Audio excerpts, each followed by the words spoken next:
So I picked this game to kind of show what the game acts like in traditional, old retro style gamepads. That'll be our first thing we try here.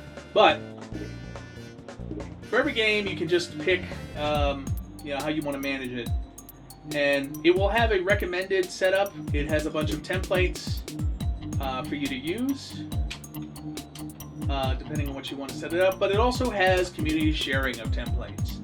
You can take any of these templates that anyone has created, see which one's the most popular, you can customize it and change it however you want. So half the time, I don't even configure these. I just usually pick whichever, or pick whoever is the most popular one.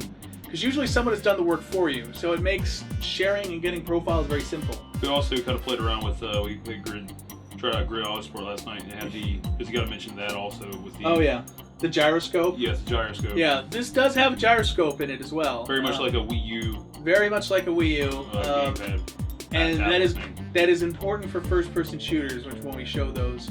And we're going to kind of go through a couple different games to show how this works. So, but for starters, very basic gamepad game. Should have no issues. So for the most part, this is kind of your standard D-pad kind of game setup here. The way it is working right now is, as you can see here real quick, we're just pushing the different directions on this kind of D-pad touchpad. It works. It takes a little getting to used to, because you don't have a big thick cross to put your fingers on. Yeah. The only thing I can really say is that it's pretty forgiving. I'm not having any issues controlling it, but then again, this is kind of a Sonic game. We're not trying to play Street Fighter here. Maybe we should try to play Street Fighter here. One thing that's also probably not too obvious here is that it's kind of got the haptic feedback going here as well, just with the D-pad mode. So the haptic feedback can be configured quite a bit. You can have it trigger, when you're touching the pad. You can have it'll speed up. Are you noticing any, lag or Oh no, delay? No, not at all. The only thing I can say is that when I'm trying to hit that up, it's kind of a little difficult to tell exactly where it is. Using animation? No, I think it's just my finger positioning. The pad is not as obvious. I'm not really feeling where the cross is so much. Yeah. I don't know if it's just because I'm not used to it or what. I'm mostly just kind of hitting on the circle where I know it's going to be, What's this? What's the thing? Oh, I gotta push the switch.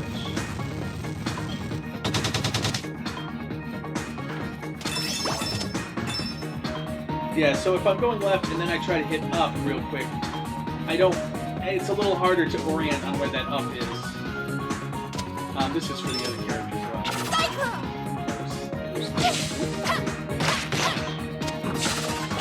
well. All in all, not bad. I think it does the job. I think a lot of what we're going to encounter here is... This pad's very versatile, but it's never quite as good as a dedicated pad. For a certain style. It will do the first-person shooters pretty good, but not as good as Mouse. It does retro games pretty good, but not as much as an old-style gamepad. Would you agree at all? I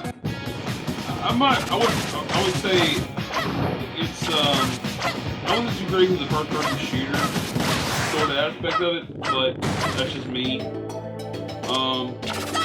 It would take getting used to. You really, part of it's the curve, but I feel like you really, with a shooter, and especially if you play something like it's CSGO, so competitive, like something competitive, or which I wouldn't even use competitive.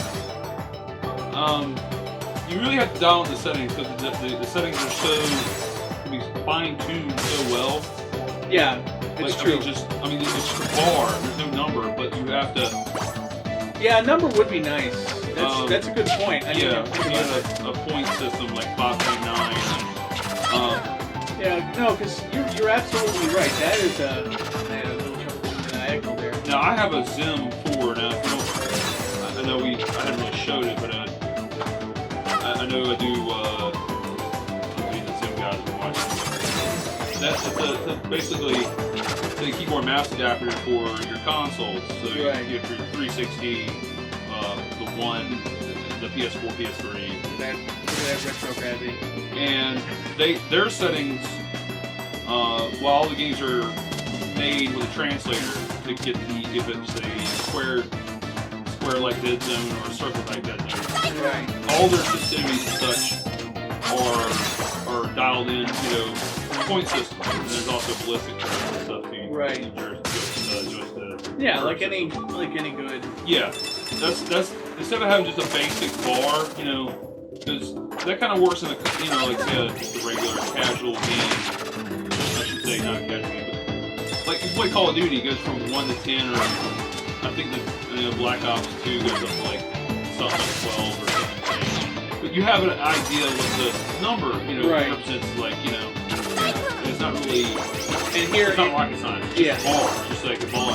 Right, but having the number means that like you can figure out. Like I like it to be 9.8. Yeah, and then people can share. It's like we should try this number instead of just putting the bar like around there. It's not as simple. So that is a good point.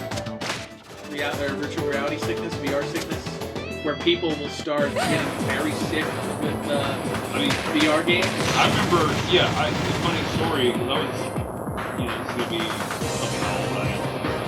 I was at Blockbuster looking at Super Nintendo games to rent, and one... Why is there another rock?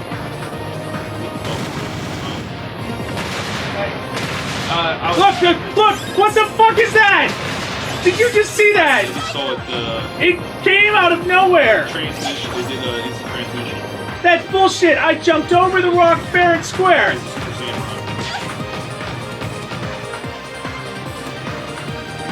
Bullshit! No, I was talking to, it was like some random customer here, and he was talking about games or whatever. And I forgot what game we're talking about, but basically it had Mode 7. And the person was like, yeah, that Mode 7 kind of makes me a little bit sick, a little queasy when I look at it or whatever.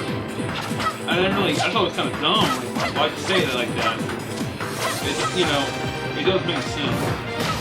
If something is, moving and it doesn't jar with your senses and stuff, and that's all.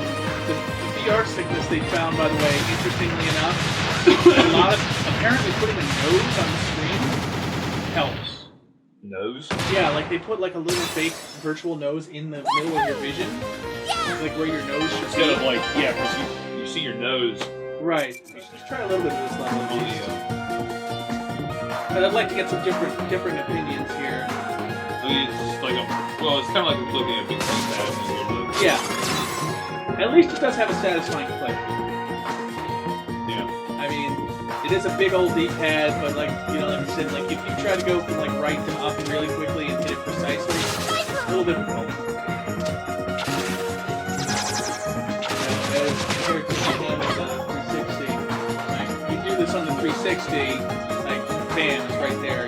Those you still use the thumbstick as well. Yeah. By the way, that was just me testing the D-pad on purpose. You could just use the thumbstick just as well. The thumbstick probably works better. Yeah, it probably will. I mean, but then again, this is not a smooth. It's not really demanding too much.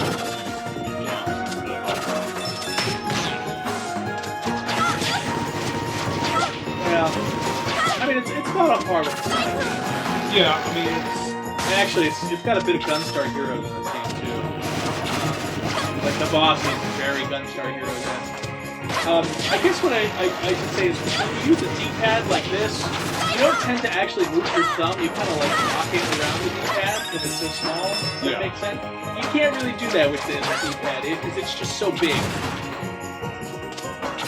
Like, I mean, if you compare the size, like that D-pad on there is like the size of this much of a controller. Oh, wrong way. I thought it was pointing that way.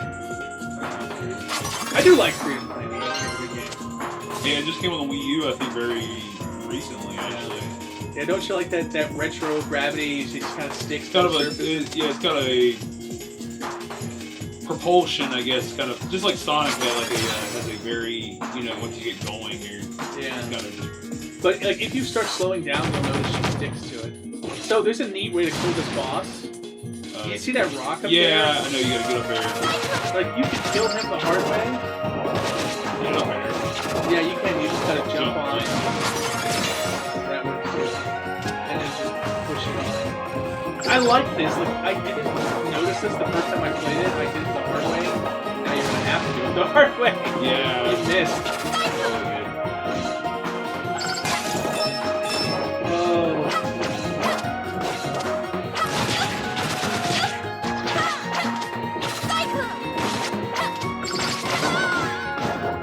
Oh, well, she's dead. Is this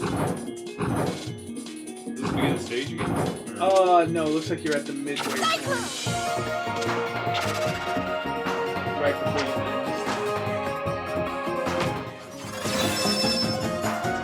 Now let's see if you can kill this boss the easy way this time. Yeah, you can just, ricochet up there. You can just jump on the boss too. No, I mean just use him as a platform. Dude, you gotta put it when he's right there, Basically, yeah. Or on the other side too. Anything as long as you hit him on the purple one. You just gotta get him. Yeah, that doesn't reach. Actually. Yeah, I was gonna say. It looks like it, but you notice it's the smoke.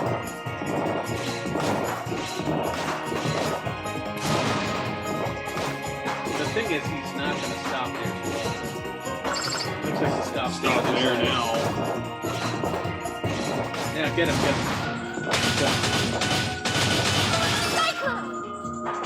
Yeah, I like that. I like that little bit, Stuff like that amuses me. So now you're at the next part. This level, I'm having a hard time finishing.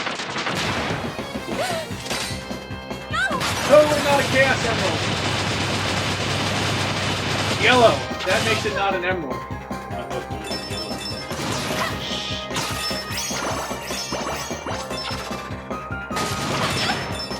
Yeah, those are not good, by the way. Yeah, they look like power-ups from Sonic. They are bad. Yeah, the red is health. You might want that. The red is health. Oh, too late.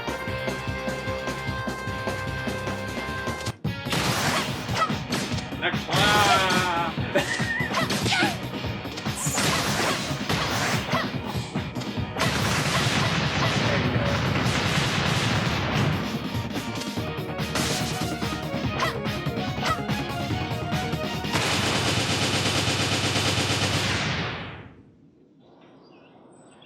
I think this stage goes on a little too long.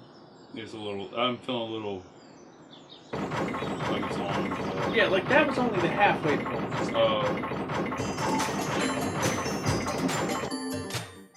So, pretty good.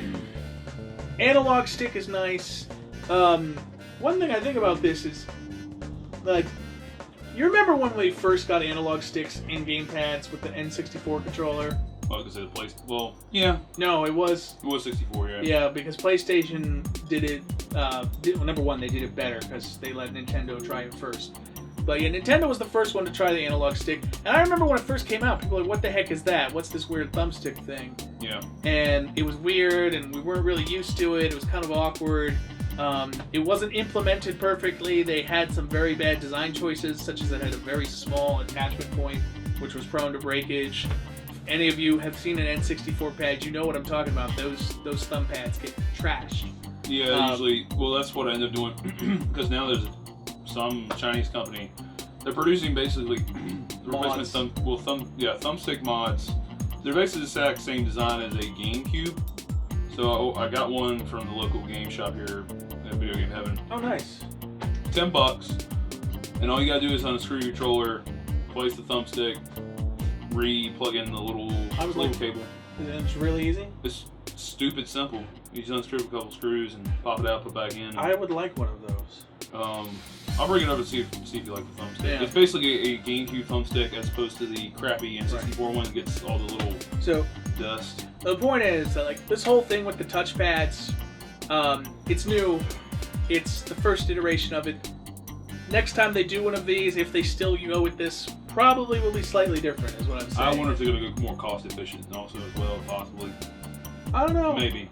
I'm just saying. But yeah, so like I'm kind of excited to see what they do next time they try to update this controller design, because it's pretty good, but it's not perfect. Like there's some things that could be improved, and you know, again, analog sticks used to not be on gamepads for a long time. Now